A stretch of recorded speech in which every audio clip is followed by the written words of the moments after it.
दोस्तों, हमारे सौरमंडल में 8 ग्रह बताए जाते हैं। इससे पहले इनकी संख्या 9 गिनी जाती थी, लेकिन 2006 में प्लूटो को इन ग्रहों की श्रेणी से बाहर निकाल दिया गया और हमारे सौरमंडल में बच गए केवल 8 ग्रह। इन ग्रहों में बुध जो सूर्य का सबसे नजदीकी ग्रह है, उसके बाद शुक्र जो हमारे सौरमंडल का सबसे गर्म ग्रह है, उसके बाद पृथ्वी जो हमारे सौरमंडल का मात्र ऐसा ग्रह है, यूं कहें हमारी गैलेक्सी का मात्र एक ऐसा ग्रह है जहां पर जीवन है, मंगल जहां पर भविष्य में जीवन पनपने की संभावनाएं जताई जाती हैं, बृहस्पति हमारे सौरमंडल का सबसे बड़ा ग्रह, शनि हमारे सौरमंडल में इकलौता ग्रह जिसके चारों ओर छल्ले दिखाई देते हैं, यूरेनस और नेपच्यून हमारे सौरमंडल के सबसे ठंडे ग्रहों में से एक हैं। इसके अलावा सौरमंडल में 3 बौने ग्रह और हैं जिनका जिक्र है, जिनका नाम है सेरस, प्लूटो और एरिस। सबसे हैरान करने वाली बात तो यह है कि इनमें से केवल पृथ्वी ही ऐसा ग्रह है जहां पर जीवन है, और तो और आप पृथ्वी के अलावा किसी दूसरे ग्रह पर जाने की कल्पना तक नहीं कर सकते। इसमें 2 ग्रह तो ऐसे हैं जहां हीरे की बारिश होती है, यानी कि आप लालची हैं तो वहां जाना चाहिए, लेकिन वहां हीरे किस तरह से मिलते हैं यह सबसे बड़ी समस्या है। और एक ग्रह तो ऐसा है जहां बहुत बड़े बड़े तूफान आते हैं और आप पल भर में ही तूफान का मलबा आपके अंदर से पार हो जाएगा। लेकिन दोस्तों, आज हम इनमें से केवल एक ही ग्रह के बारे में बात करेंगे जिसकी जानकारी सुनने के बाद आप सच में हैरान रहने वाले हैं। दोस्तों, आज हम बात करेंगे नेपच्यून ग्रह की, और ये उस समय की बात है जब हमारे सोलर सिस्टम में 7 प्लैनेट हुआ करते थे। उस समय वैज्ञानिकों ने देखा कि हमारे सोलर सिस्टम का सबसे आखिरी प्लैनेट यूरेनस एक खास जगह पर आकर अपनी मूवमेंट में थोड़ी गड़बड़ी कर रहा है, यानी कि कोई उसे डिस्टर्ब कर रहा है। ये देखकर साइंटिस्ट और एस्ट्रोनॉमर्स काफी परेशान हो गए, क्योंकि हमारे सभी सोलर सिस्टम के सभी प्लैनेट्स न्यूटन के बनाए गए ग्रेविटी के लॉ पर काम कर रहे हैं, लेकिन यूरेनस इकलौता ऐसा ग्रह है जो न्यूटन के बनाए हुए ग्रेविटी लॉज को फॉलो ही नहीं करता और एक खास जगह पर आकर अपनी मूवमेंट बदल रहा है। ये सब देखने के बाद कुछ वैज्ञानिकों ने यहां तक कह दिया कि शायद न्यूटन के लॉज ही गलत हैं। इसके बाद से ही दुनिया भर के वैज्ञानिकों ने यूरेनस की स्टडी करना आरंभ कर दिया, जिसमें से एक थे अर्बेन लिबेरियर, जो कि यूरेनस को दिन रात स्टडी कर रहे थे। उन्हें कहीं न कहीं अंदाजा था, कहीं न कहीं उन्हें शक था कि जिस जगह पर यूरेनस अपनी मूवमेंट बदलता है उस जगह पर कोई ना कोई प्लैनेट या बड़ा स्टार जरूर मौजूद होगा। इसी के चलते एक रात अर्बेन गहरी सोच में चले गए। उन्होंने अपने हाथ में पेन पेपर पकड़ा और कुछ मैथमेटिकल कैलकुलेशन करने लग गए। काफी समय के बाद उनकी कैलकुलेशन खत्म हुई तो वो यूरेनस के पास एक छोटा सा पॉइंट बना देते हैं। उन्हें लग रहा था इस पॉइंट पर जरूर कोई बड़ा प्लैनेट छुपा हुआ है जिसका साइज भी बड़ा है। उनकी बात पर पहले तो किसी को यकीन नहीं हुआ, लेकिन जब उनकी कैलकुलेशन को ऑब्जर्व किया गया तो ठीक उसी पॉइंट पर वहां एक बड़ा सा नीला ग्रह दिखाई दिया जिसका साइज भी यूरेनस के समान ही है, यानी कि अर्बेन की कैलकुलेशन बिल्कुल सही थी। यहां सोलर सिस्टम का 8वां प्लैनेट मिल गया था जो कि एक रोमन देवता के नाम पर रखा गया था। नेपच्यून हमारे सोलर सिस्टम का मात्र ऐसा ग्रह है जिसको किसी टेलीस्कोप या स्पेसक्राफ्ट की मदद से नहीं खोजा गया, बल्कि एक मैथमेटिकल तरीके से खोजा गया है। यह तो हुई नेपच्यून के मिलने की बात। अब बारी आती है इस ग्रह को और अच्छे से समझने की और उसके राज से पर्दा उठाने की। नेपच्यून हमारे सोलर सिस्टम का सबसे आखिरी प्लैनेट है जो कि सूरज से 30 एस्ट्रोनॉमिकल यूनिट पर मौजूद है। इसलिए अगर अर्थ से किसी स्पेसक्राफ्ट को नेपच्यून पर भेजा जाएगा तो उसे यहां पहुंचने में 12 साल लग जाएंगे। दोस्तों, अभी तक नेपच्यून पर गया कोई नहीं है। हाँ, नासा का एक स्पेसक्राफ्ट था जिसका नाम था वॉयेजर 2। वो यहां से गुजरा जरूर था और उसने अपने फ्लाईबाय के थ्रू ही बहुत सारी जानकारियां इस ग्रह के बारे में हमसे साझा की थी। वॉयेजर 2 1989 में नेपच्यून के सबसे करीब जाने वाला पहला स्पेसक्राफ्ट था और उसकी नेपच्यून तक पहुंचने में पूरे 12 साल लग गए थे। वॉयेजर 2 नेपच्यून के आसपास करीब 4 महीने तक उड़ता रहा और इन 4 महीने में उसने हमें नेपच्यून से जुड़ी बहुत सारी जानकारी पहुंचाई।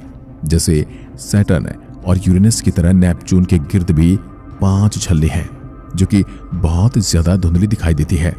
हमारी पृथ्वी का केवल एक चांद है, जबकि नेपच्यून के 1 या 2 नहीं बल्कि 14 मून्स हैं, जिनमें से कुछ चांद तो बर्फ के बने हैं।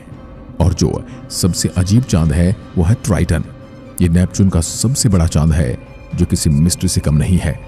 ट्राइटन नेपच्यून का ऐसा चांद है जो रेट्रोग्रेड ऑर्बिट में मूव करता है, यानी जिस डायरेक्शन में नेपच्यून मूव करता है ट्राइटन उसकी उल्टी दिशा में घूमता है, जिसे रेट्रोग्रेड ऑर्बिट कहते हैं। दोस्तों, ऐसा माना जाता है ट्राइटन हमारे सोलर सिस्टम की सबसे ठंडी जगह है। यहाँ का तापमान -391 जो कि प्लेनेट यूरेनस से भी ज्यादा ठंडा है। इसी वजह से ट्राइटन पर जो वोल्केनो है उनके अंदर से लावा नहीं बल्कि बर्फ निकलती है। ये सुनने में अजीब है, साथ ही काफी डराने वाला भी है, क्योंकि अगर आप ट्राइटन पर होते हैं तो आपका शरीर जम जाएगा और ब्लड सर्कुलेशन भी सेकंडों में रुक जाएगा। फिर आपको क्या क्या कटवाना पड़ सकता है आप खुद सोचिए।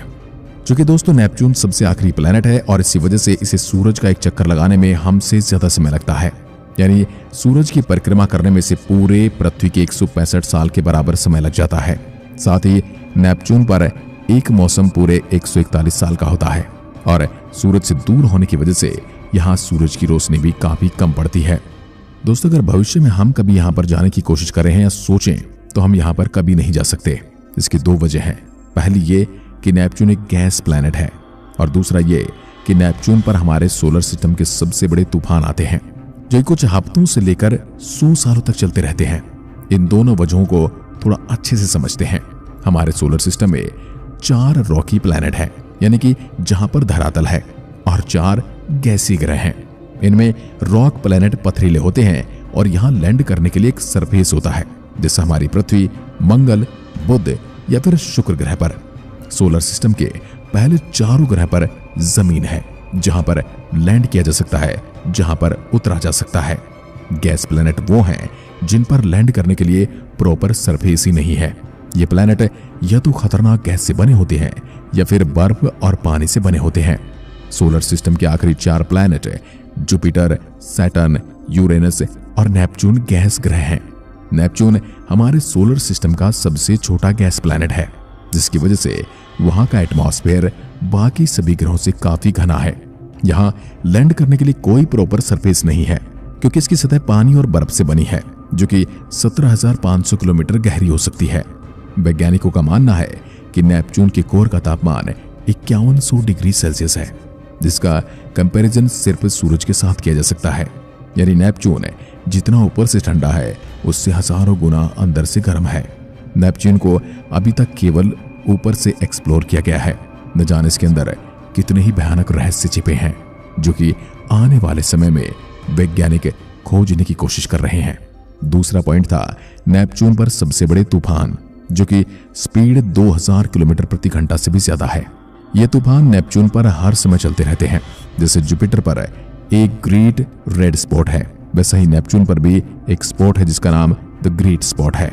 साइंटिस्ट का मानना है कि द ग्रेट स्पॉट नेपच्यून पर चलने वाले अब तक के सबसे बड़े तूफान हैं, जिनकी स्पीड अब तक रिकॉर्ड होने वाले सभी तूफानों की स्पीड से ज्यादा है। ये स्पॉट इतना बड़ा है कि इसके अंदर हमारी अर्थ पूरी की पूरी समा जाएगी। तो दोस्तों, ये 2 मेन रीजन है जिनकी वजह से नेपच्यून पर कभी भी लैंड नहीं किया जा सकता। अब बारी आती है कि नेपच्यून किस चीज से बना है और कितना बड़ा है। नेपच्यून का साइज वैसे तो यूरेनस जितना ही है, लेकिन इससे थोड़ा सा छोटा है। यूरेनस की तरह नेपच्यून की चौड़ाई भी हमारी पृथ्वी से 4 गुना ज्यादा है। नेपच्यून के अंदर भी हमारी अर्थ की तरह 50 ऐसे प्लैनेट समा सकते हैं। नेपच्यून पहला ऐसा गैस प्लैनेट है जिसका ग्रेविटेशनल पुल अर्थ से काफी सिमिलर है। इसकी वजह है अगर अर्थ पर आपका वजन 45 किलोग्राम है तो नेपच्यून पर 50 ही होगा।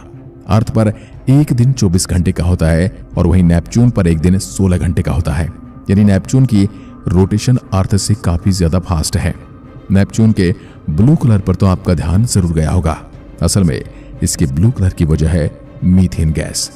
नेपच्यून पर मीथेन गैस बहुत ज्यादा मात्रा में है, जो कि सूर्य से आने वाली लाल रोशनी को ऑब्जर्व कर लेती है और फिर नीली रोशनी को रिफ्लेक्ट करती है। यही वजह है कि नेपच्यून ब्लू कलर का दिखाई देता है। जैसे कि हमने आपको वीडियो की शुरुआत में बताया था कि सौरमंडल के 2 ग्रहों के बारे में जहां हीरे की बारिश होती है, तो उसमें एक नाम नेपच्यून का भी शामिल है और दूसरा है यूरेनस। साथ ही हमने आपको बताया था नेपच्यून को सबसे पहला अर्बेन ने खोजा था, लेकिन दोस्तों उनसे पहले भी एक शख्स था जिसने नेपच्यून को खोजा था और ये शख्स थे टेलीस्कोप के इन्वेंटर और एक मशहूर एस्ट्रोनॉमर गैलीलियो, जिन्होंने 1613 में नेपच्यून को देख लिया था। लेकिन उन्हें ये एक स्टार लगा था और उन्होंने इसकी बहुत सारी ड्राइंग भी बनाई थी। हालांकि उन्होंने इसे स्टार के रूप में देखा था। इसके बाद अर्बिन ने ही नेपच्यून को एक ग्रह के रूप में खोजा था और इसलिए इसका श्रेय उन्हीं को जाता है। आज की वीडियो में बस इतना ही। अगर वीडियो पसंद आए तो लाइक कीजिए और ऐसी वीडियोस के लिए चैनल को सब्सक्राइब करना बिल्कुल ना भूलें। धन्यवाद। जय हिंद, जय भारत।